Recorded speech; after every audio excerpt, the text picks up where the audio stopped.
Hello नमस्कार दोस्तों। आज हम बात करेंगे shipping corporation of India stocks के बारे में।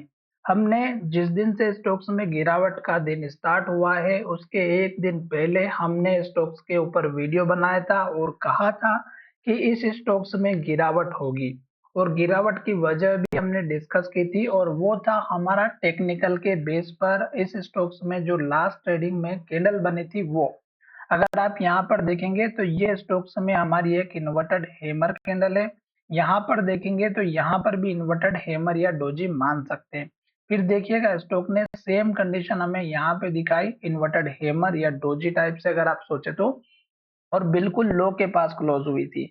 वॉल्यूम बहुत ज्यादा दिखाई दिया था क्योंकि अगर आप यहाँ पर देखेंगे तो 2 दिन वॉल्यूम अच्छा खासा दिखाई दिया था और इस वाले कैंडल में पॉजिटिव कैंडल बनी थी वॉल्यूम के साथ में। तो इसका मतलब ये था कि यहाँ पे भर भर के स्टॉक्स को खरीदा गया। और दूसरे दिन अगर आप देखेंगे तो इस स्टॉक्स में जितनी बाइंग हुई थी उतनी ही सेलिंग भी देखने को मिली और स्टॉक्स हमारा फिर से नीचे की तरफ जाते हुए नजर आया। तो अगर यहाँ पे 100 लोगों ने बाय किया है तो इस कैंडल में 100 में से 50 लोगों ने बाय किया था और 50 लोगों ने सेल आउट किया था।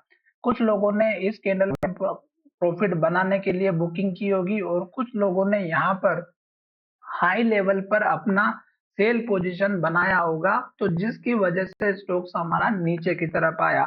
और इन्वर्टेड हेमर का मतलब होता है कि जब भी स्टॉक्स टॉप पर बनता है और लो का ब्रेकआउट होता है तो गिरावट आती है। और अब देखिएगा एक के बाद एक रेड कैंडल और लो बनाते हुए स्टॉक्स नीचे की तरफ आ रहा है। मैंने आपसे कहा था कि इस कैंडल का जो हाई लेवल है ये है हमारा 290 का और इस कैंडल का हाई 290 का। तो 290 का एक इम्पोर्टेंट लेवल है जो कि आपको यहाँ पर सपोर्ट का दिखाई देगा। तो ये लेवल तक का एटलीस्ट आप पहले सपोर्ट लेवल का इंतजार कीजिएगा।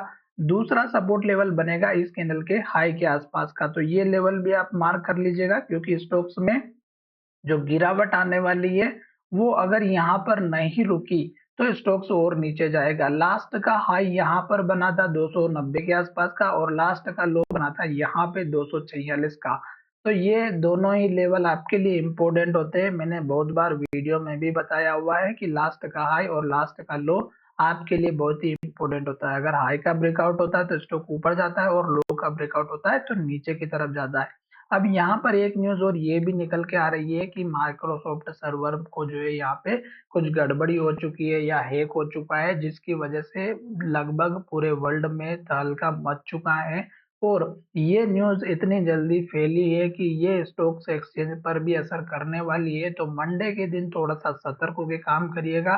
साथ ही स्टॉक्स में बजट भी आने वाले हैं तो अगर आपको यहाँ पर ट्रेड करना है तो जब तक मार्केट में अच्छी न्यूज नहीं आ जाती तब तक एटलीस्ट आप वेट कीजिएगा। अभी ये जो गिरावट दिखाई दी हो सकता है कि स्टॉक खुले ही नीचे से। वैसे मैं कंफर्म नहीं कह सकता क्योंकि अभी 2 दिन बाकी है, आज का दिन और कल का दिन, जिसमें कुछ भी हो सकता है। पर असर मार्केट पे जरूर दिखाई दे सकता है क्योंकि यहाँ पे फ्लाइट वाली जो कंपनीज है उनको बहुत सारा प्रॉब्लम फेस करना होगा। जिसके बाद में यहाँ पे रेलवे वालों के साथ में प्रॉब्लम फेस हो रही है जिसमें लंदन एक्सचेंज स्टॉक एक्सचेंज जो है वहां पर भी प्रॉब्लम फेस हुई है। यहाँ तक कि ये तक सुनने में आया कि लंदन एक्सचेंज जो है यहाँ पे बंद कर दिया गया है। तो थोड़ा सा आपको सतर्क रहना है, जल्दबाजी नहीं करनी है।